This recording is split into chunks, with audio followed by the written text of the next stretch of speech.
It's you throwing these machines. Just be gentle with it. There you go.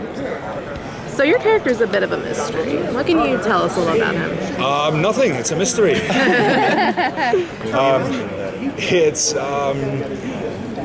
It's very difficult to talk about something that I'm not supposed to. I'm kind of trying to find a way to tell you guys as much as possible. But I'll tell you this: when I read the script and I heard that Sean Ryan and Eric Kripke are behind it, I was kind of like, okay, this must be interesting. And after the meeting, I was like, I definitely want to do this show. And then when I saw the pilot, I was like, that was a good idea. And then when the show was picked up and I got the script of this episode, Abraham Lincoln's assassination, I was like, okay, good. Proven. So it's moving into direction. We're going to start telling more about Flynn. He's obviously the antagonist that he starts the whole series of the events. Once he steals the time machine, they need to go back, stop him, and then he saves the Hindenburg just to make the disaster even bigger. And then the same thing in Abraham Lincoln's assassination, he's trying to do something different. They don't know exactly what it is in the beginning, but as the events progress down the line, for example, in episode 7, he has a huge conversation with our guys, basically trying to explain to them why is he doing things, and then you as an audience are going to be a little bit, oops, we didn't see this coming. And our heroes are starting to get seeds of suspicion what's actually going on around in the world, because everybody knows that Flynn was ex-NSA, and then suddenly one day he flips. People don't do that. There must be a reason why. They say he killed his family suddenly overnight, and it's kind of like a little bit suspicious. So we're going to see more of things to come. And, of course, I can't tell you all the good things I know. It's like playing the villain. Well, the beauty of it is that, as much as I know right now, I prefer to call him antagonist, because the things he's going to be doing down the line, they are kind of crazy. He's going to kind of do some insane shit, but I can say that here. But ultimately, he really does believe here that everything he does is for the greater good.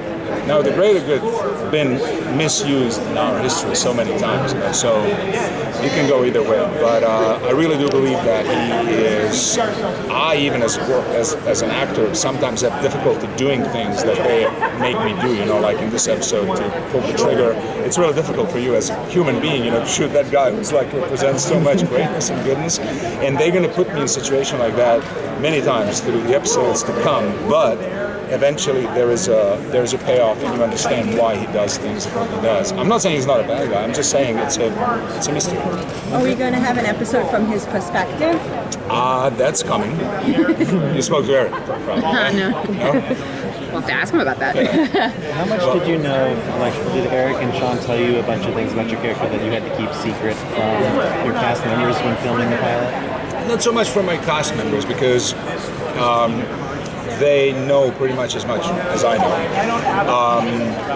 It's more when we talk to you guys and stuff, because it's the core of the show. If he didn't steal the time machine, the show practically, is not happening. So there are things that, we're just not at liberty to discuss. But as one thing that is really important, and I used to hate that, when there used to be constant teasing. I got 2 seasons of teasing. Come on, dude, give me an answer. Are you lazy, or are you just milking me? What? I hate that. So with Eric, we know that we're going to be getting answers fairly quickly.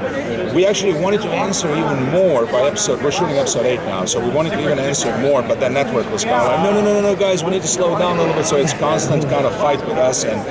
But by episode 7, you're going to get tons of answers, and you can really follow the show from episode to episode, being satisfied that we're not lazy. We don't want to be thinking in our writer's room that we're actually working heavily on it. We give you an answer and we ask a new question.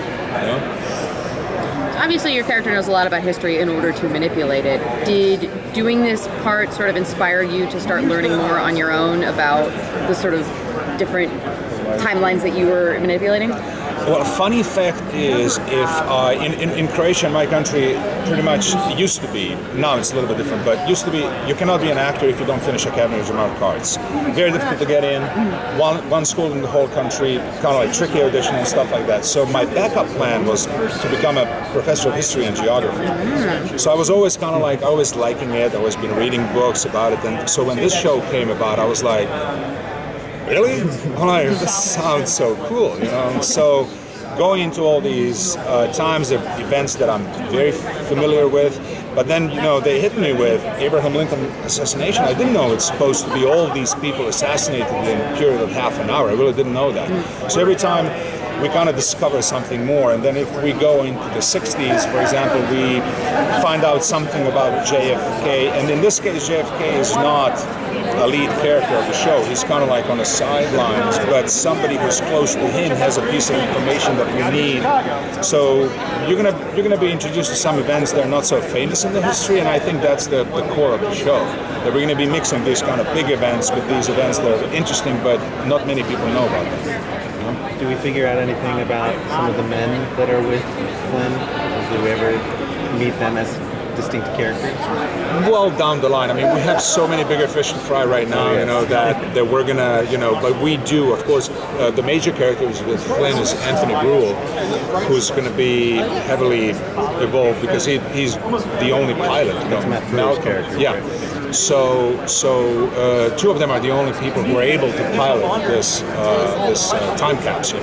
So he's going to be, you know, we're going to see why he joined Flynn, and basically there's going to be conflict between two of them, and you know, we're going to see a lot of that. You talk a little bit about the appeal of time travel for you coming to this show. Well, I mean, we've all seen many time travel shows and many movies, you know, and some of them have been very smart and good and successful. Some of them have been kind of like, you know, not as good. So kind of a guarantee for me was Sean and Eric being the core of the show. And, you know, if just see the Shield and Supernatural, so put it in a bottle and mix them up, shake them up, what's going to come out? It's kind of like, I think I would love to see that show. So, you know, and talk about everything, about seriousness from one side and playfulness on the other, and imagination and heaviness of the characters and all of that, you know, and I like to think that's exactly what we're doing. And I think, knowing from what I've learned through these 8 episodes, this show is going to be really special, and that we're going to be asking some questions that you don't see normally in network TV. I mean, in this episode, I've been always asking myself, if I'm an audience, forget if I'm an actor, you know, that's kind of a different thing. But if I watch the show, and would you save Abraham Lincoln's life if you can, like in Lucy's shoes? I mean, it seems like a brilliant idea right now. You know, you do that, you know, our social history jumps up so much. You know, you lose all those bad years and everything. But then imagine, what if that event leads in some kind of like, let's say, peace-oriented America that one day decides not to do a Manhattan Project, and Germans developed the atomic bomb before us. I mean, stupid theory, right, in 2 seconds, but imagine alternate history when that happens. So it's like very tricky questions, you know. First, yeah, of course I'm going to save Abraham Lincoln, but then is that such a smart thing to do? So these guys are trying to preserve history as we have it, and Lucy's character says really, well, you know, it's not great, but it's what we're sure of. It can always be worse, never forget that. So we're going to be asking these questions all the time, and you're going to be able to kind of like fight with us, you know, be on my side, be on their side, or, you know, it's going to be interesting. Thank you very much. Great.